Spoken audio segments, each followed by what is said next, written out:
नमस्कार।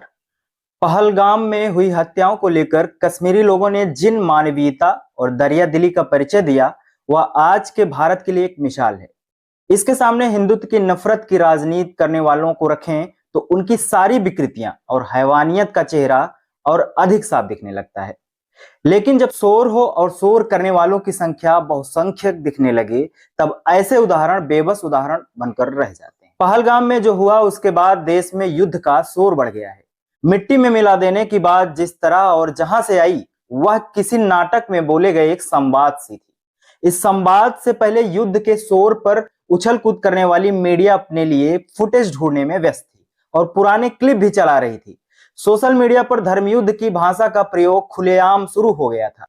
बेरोक टोक ललकारने की भाषा सड़कों को खून से भर देने की उतावले में बदलने के लिए बेचैन दिख रही थी। अभी कुछ दिन पहले जब पहलगाम की घटना नहीं हुई थी, तो भारत के मुख्य न्यायाधीश संजीव खन्ना पर भाजपा सांसद निशिकांत दुबे ने गृह युद्ध छेड़ने का आरोप लगा दिया। वक्फ को लेकर बनाए जा रहे कानून पर उठे सवालों को हल करने के बजाय युद्ध जैसी भाषा का प्रयोग क्यों किया गया? इसके कुछ दिन पहले बंगाल से लेकर महाराष्ट्र तक रामनवमी के अवसर पर निकले जुलूसों में हथियारों का प्रदर्शन और कई जगहों पर मस्जिदों व मकबरों पर भगवा झंडा फहराने का माहौल बनाया गया। यह सड़क पर धर्मयुद्ध का उतार लाने वाले दृश्य से कम भयावह नहीं था। इन्हीं दृश्यों से एक हफ्ते पहले जब मस्जिदों को सुरक्षित करने के नाम पर तिरपाल से ढक दिया गया और सड़क पर नमाज पढ़ने को अपराध की श्रेणी में डाल दिया गया, तब का दृश्य मानो आने वाले समय का एक प्रदर्शन बन रहा था। आगरा में एक खास जाति के लोग एक सांसद के खिलाफ प्रदर्शन के लिए जिस तरह जमा हुए और हथियारों का खुलकर प्रदर्शन किया गया, वह दृश्य किसी भी लोकतंत्र के मुंह पर करारा तमाचा था। प्रदर्शनों को लेकर जिस तरह की पक्षधारता दिखाई गई, उससे इतना तो जरूर लगने लगा कि यह देश कुछ लोगों के हिस्से में अधिक हो गया है। लेकिन सवाल वही है, अपने देश में युद्ध का इतना शोर क्यों है? क्यों कोई और आवाज गुम कर दी जा रही है?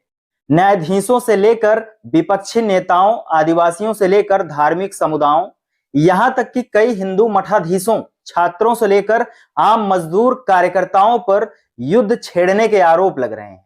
ये आरोप कहीं और से नहीं, सत्ता पक्ष और उसकी पार्टी व संगठनों से आ रहे हैं। हालांकि ऐसे लोग किसी युद्ध की बात नहीं कर रहे होते, लेकिन उन पर वही आरोप लगाया जाता है और जो लोग खुलेआम युद्ध की बात कर रहे हैं, उन्हें राष्ट्रभक्त की श्रेणी में गिना जा रहा है।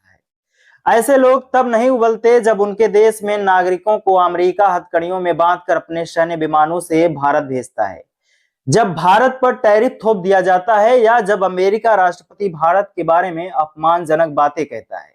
वही स्थिति चीन को लेकर है। तब क्या वह मान लिया जाए कि भारत में राष्ट्रवाद का उन्माद तभी पैदा होता है जब उनमें धर्म का पक्ष जुड़ जाए, या उनके अलावा भी कोई और बात है? राजनयिक की भाषा में कहे तो गृह नीति का विस्तार ही विदेश नीति होती है। भारत की गृह नीति क्या है? भारत पिछले 15 साल से विकास की ऊंचाइयां छूने का दावा कर रहा है, लेकिन सारे दावों के बावजूद अपने समकालीन अर्थव्यवस्था से पीछे छूटता गया है। आज चीन अमेरिका को टक्कर देने की स्थिति में है। भारत एक उत्पादक देश की बजाय सेवा प्रदान करने वाली अर्थव्यवस्था में बदलता गया है। कई मानकों में बांग्लादेश की अर्थव्यवस्था ने बेहतर प्रदर्शन किया है। भारत का राजकीय खर्च का बड़ा हिस्सा गैर उत्पादक कारों और नौकरी पेशा लोगों की आय से आ रहा है। अप्रोच कर रही बड़ी भूमिका निभा रहे हैं। पेट्रोल की कीमतों से खर्च निकाला जा रहा है। विनिर्माण के आंकड़े ना तो रोजगार सृजन के साथ मेल खा रहे हैं और ना ही पूंजी निर्माण की मांग को पूरा कर रहे हैं। सबसे बड़ी बात, पिछले 10 सालों से खेती का संकट न केवल आय के मामले में बल्कि रोजगार के मामले में भी बढ़ा है। खेती पर जन दबाव बढ़ा है। मजदूरों की आय निरपेक्ष और सापेक्ष दोनों ही मूल्यों में घटती दिख रही है, जबकि कारपोरेट की आय हर तरह से कई गुना बढ़ रही है।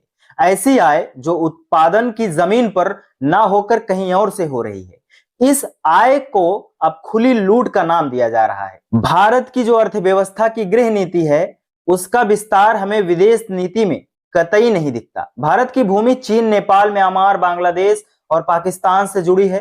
भारत जिस तरह इतिहास और भूगोल की बात पाकिस्तान के साथ करता रहता है, वैसा किसी अन्य देश के साथ नहीं दिखता। जबकि चीन और भारत एक दूसरे पर जमीन कब्जा करने का आरोप लगाते रहे हैं और हिंसक झड़पों में 2-4 भी हो जाते रहे। पिछले 15 सालों में भारत की विदेश नीति, जिसमें भारत विश्वगुरु बनने का दावा करने लगा था, उसका मान मर्दन अमेरिका ने भारत के नागरिकों को हथकड़ियों में बांधकर अपने सैन्य विमानों से भारत की धरती पर पहुंचा कर दिया।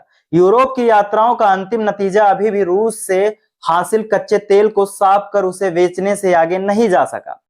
हाल ही में यूरोपीय संघ ने भारतीय इस्पात की खरीद पर कई सवाल खड़े किए हैं। विश्व अर्थव्यवस्था में एक बड़ी अर्थव्यवस्था का दावा एक जमींदार की ढलती हवेली जैसा ही दर्दनाक है, जिसमें घर है, जमीन है, लोग हैं, बस आगे जाने का शौर नहीं है। भारत की विदेश नीति की असफलता को सफलता में बदलने की सारी वकायद हम या तो नेताओं की बयानबाजी में देख सकते हैं या गोदी और सोशल मीडिया के धुरंधरों द्वारा बनाए गए अनगिनत झूठों में। कभी हम ट्रंप और पुतिन को संगम पर नहाने वाली खबरों में देखते हैं, तो कभी युद्ध रुकवा देने वाले प्रचार में। लेकिन यह सवाल जरूर है कि भारत की गृह नीति में युद्ध की भाषा और शब्दों का प्रयोग इतनी तेजी से क्यों बढ़ रहा है? देश में विचारों की जगह शोर का प्रभाव इतनी तेजी से क्यों बढ़ रहा है? इस देश का एक उद्योगपति मुर्गी बचाने वाले की तरह दिखाकर क्या संदेश देना चाहता है? एक उद्योगपति 70 घंटे काम करने की मांग करता है, जबकि सच्चाई यह है कि मजदूर इतना काम एक स्थिर मूल्य सूचकांक पर गिरती मजदूरी पाकर भी कर रहा है। अडानी पर आए दिन आने वाली खबरें मानो दम तोड़ने के लिए अभिशप्त हैं। फिल्मों में बायोपिक बनाने की होड़ सी लग गई है और उन्हें रिलीज भी कर दिया गया, लेकिन ज्योतिबा फूले पर बनी फिल्म क्यों अटक गई?